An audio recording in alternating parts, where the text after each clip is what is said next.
गं गणपते नमः। आप सभी का आपके अपने चैनल पर बहुत बहुत स्वागत है। आप सभी पर ईश्वर की कृपा सदा बनी रहे। विद्वान और विद्यावान में अंतर। रावण विद्वान था, जबकि हनुमान जी विद्यावान थे। विद्यावान गुणी अति चातुर, राम काज करबे को आतुर। एक होता है विद्वान और एक होता है विद्यावान। दोनों में आपस में बहुत अंतर है। इसे हम ऐसे समझ सकते हैं, रावण विद्वान है और हनुमान जी विद्यावान हैं। रावण के 10 सिर हैं, 4 वेद और 6 शास्त्र दोनों मिलाकर 10 हैं। इन्हीं को 10 सिर कहा गया है। जिसके सिर में ये 10 भरे हों, वही 10 शीश है।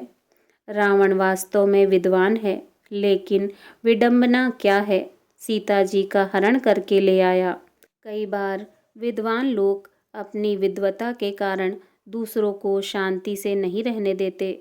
उनका अभिमान दूसरों की शांति को हरण कर लेता है। हनुमान जी ने कहा, विनती करऊं जोरी कर रावण, सुनहु मान तजी मोर सिखावन। हनुमान जी ने हाथ जोड़कर कहा कि मैं विनती करता हूँ। तो क्या हनुमान जी में बल नहीं है? नहीं, ऐसी बात नहीं है। विनती दोनों करते हैं, जो भय से भरा हो या जो भाव से भरा हो। रावण ने कहा कि तुम क्या, यहाँ देखो कितने लोग हाथ जोड़कर मेरे सामने खड़े हैं। कर जोर सुर दिसिप विनीता, भ्रकुटि बिलोकत सकल सभीता। यही विद्वान और विद्यावान में अंतर है। हनुमान जी गए रावण को समझाने।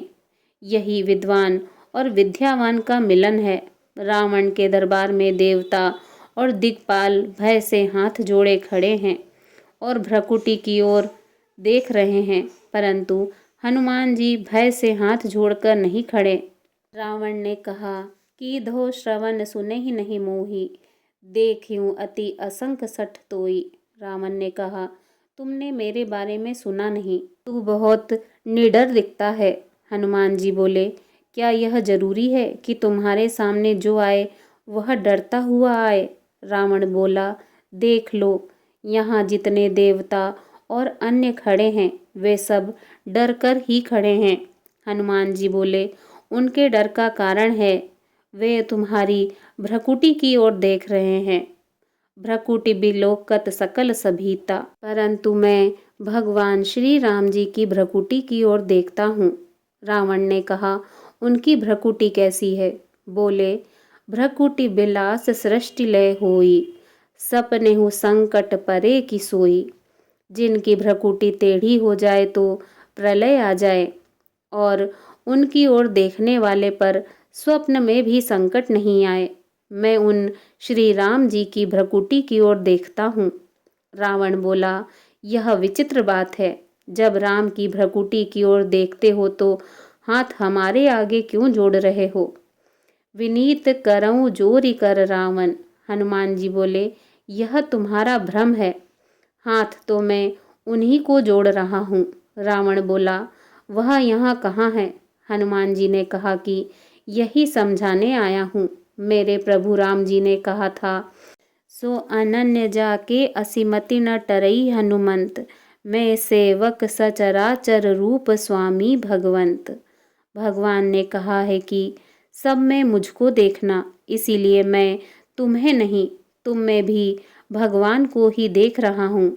इसीलिए हनुमान जी कहते हैं, खायहु फल प्रभु लागी भूखा, और सबके देह परम प्रिय स्वामी। हनुमान जी रावण को प्रभु और स्वामी कहते हैं, और रावण मृत्यु निकट आई खल तोहि, लागे सी अधम सिखावन मोहि। रावण खल और अधम कहकर हनुमान जी को संबोधित करता है। यही विद्यावान का लक्षण है कि अपने को गाली देने वाले में भी जिसे भगवान दिखाई दें, वही विद्यावान है। विद्यावान का लक्षण है, विद्या ददाति विनयम, विनयाति याति पात्रताम। पढ़ लिख कर जो विनम्र हो जाए, वह विद्यावान, और जो पढ़ लिख कर अकड़ जाए वह विद्वान। तुलसीदास जी कहते हैं, बरसहि जलद भूमि नियराए, जथा न वही बुद्ध विद्या पाए।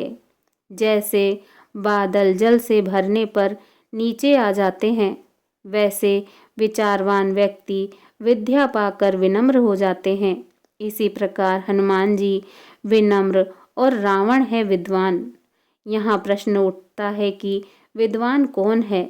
इसके उत्तर में कहा गया है कि जिसकी दिमागी क्षमता तो बढ़ गई, परंतु दिल खराब हो, हृदय में अभिमान हो, वही विद्वान है। और अब प्रश्न है कि विद्यावान कौन है? उत्तर में कहा गया है कि जिसके हृदय में भगवान हो और जो दूसरों के हृदय में भी भगवान को बिठाने की बात करे, वही विद्यावान है। हनुमान जी ने कहा, रावण और तो ठीक है, पर तुम्हारा दिल ठीक नहीं है। कैसे ठीक होगा? कहा कि राम चरण पंकज उर धरहु, लंका अचल राज तुम करहु। अपने हृदय में राम जी को बिठा लो और फिर मज़े से लंका पर राज करो। यहाँ हनुमान जी रावण के हृदय में भगवान को बिठाने की बात करते हैं, इसीलिए वे विद्यावान हैं। अतः प्रत्येक मनुष्य को विद्वान ही नहीं बल्कि विद्यावान बनने का प्रयत्न करना चाहिए।